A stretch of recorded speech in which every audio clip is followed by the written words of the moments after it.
अब यदि कुछ शेष है तो वो है मिटा डालने का संकल्प। उन पांडवों को मिटा डालने का संकल्प। अब या तो आपका पुत्र जीवित रहेगा और या फिर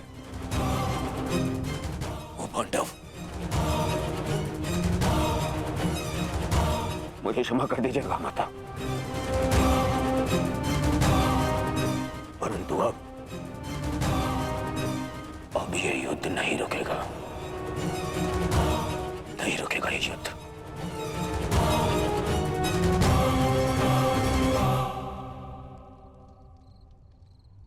क्या हुआ माधव?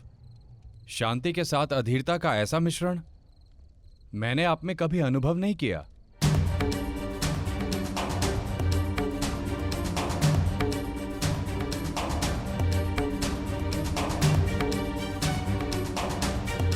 मौन क्यों है माधव? क्यों आप हर बार उस योद्धा का अंत कर देते हैं जो इस युद्ध का अंत कर सकता है? क्यों माधव, क्यों? जिसे हम अंत समझते हैं वो एक नया प्रारंभ होता है बारबरी। जिसे हम काया का अंत समझते हैं वो कायांतरण होता है।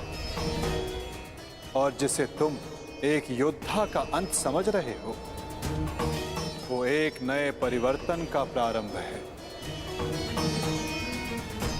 उचित कहा माधव।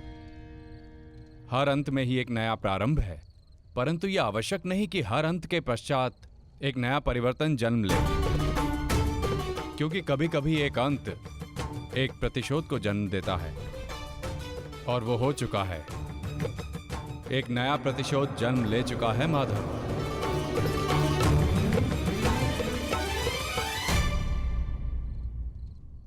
नहीं जानती थी मैं कि 100 पुत्रों की माता होने के गर्व के पश्चात 100 संतानों के वध का दुख भी सहना होगा। यही प्रश्न मेरे मन में बार बार उत्पन्न होता है गांधारी। जब महादेव ने तुम्हें स्वयं शतपुत्रवती बनने का वरदान दिया है तो क्यों वही एक एक करके हमारे पुत्रों को निगल रहे हैं?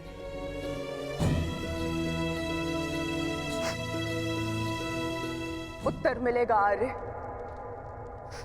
इस प्रश्न का उत्तर भी अवश्य मिलेगा।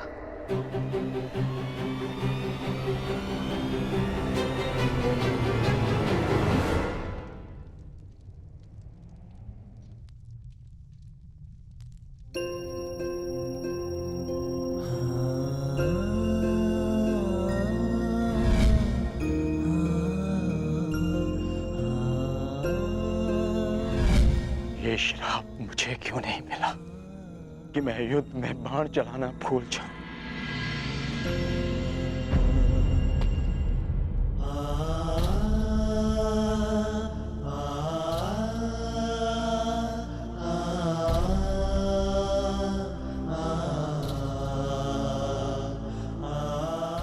ये कैसा युद्ध है माधव, कैसा युद्ध। न्याय के लिए हमने अपने ही ज्येष्ठ का रक्त बहा दिया और क्या बलिदान मांग रहा है ये महायुद्ध हमसे। कब होगा इस महाविनाश का अंत माधव, कब होगा? माधव, कुछ समझ नहीं आ रहा। धर्म और वचन का पालन करते करते ये हमसे क्या अधर्म हो गया? मैं तुम सबके मन की इस व्याकुलता को समझ सकता हूं।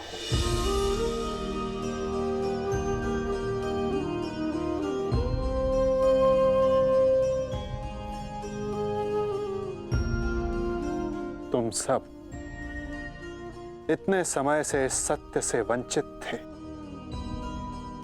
किंतु इसका कारण स्वयं तुम्हारे ज्येष्ठ थे। और जब सत्य समक्ष आया तो बहुत विलंब हो चुका था।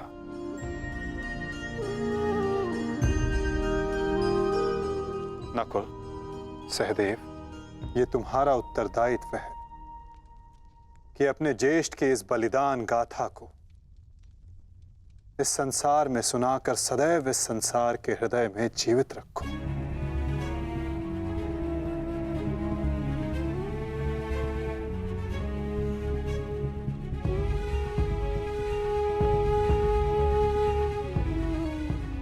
पार्थ, तुम्हारे ज्येष्ठ अंगराज कर्ण सदैव इस युद्ध के प्रारंभ से पूर्व अपना अंत जानते थे। वो इस युद्ध का परिणाम भी जानते थे पार्थ।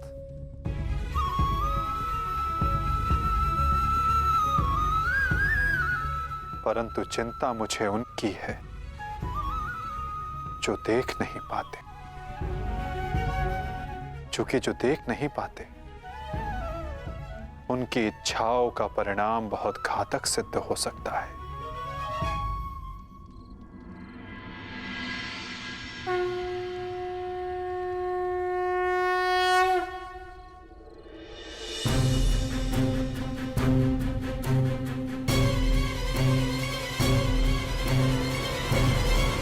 रुक जाओ बहना, नहीं बहना,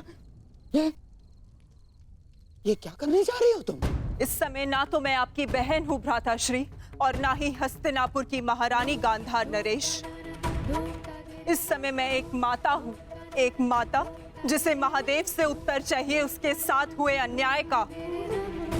और जब तक मुझे वो उत्तर नहीं मिल जाता, आज मुझे कोई नहीं रोक सकता। मूर्खता मत करो बहना। गांधारी, इस भांति अग्नि को आलिंगन देने से कुछ नहीं मिलेगा। इससे पूर्व मेरे आलिंगन में आने को शेष मेरा अंतिम पुत्र भी काल के गाल में समा जाए, महादेव को मेरे प्रश्न का उत्तर देना ही पड़ेगा।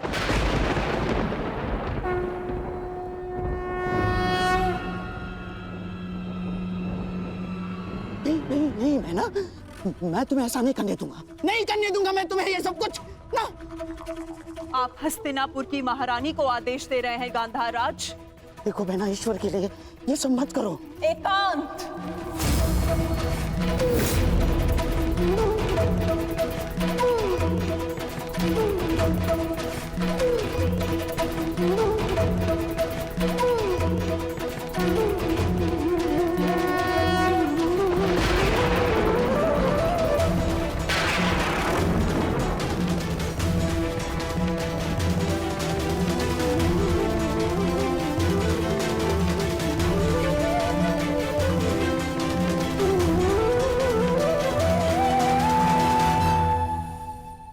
संहार के देव है ना महादेव, तो आज मैं स्वयं को संहार करके आपको प्रस्तुत करती हूँ।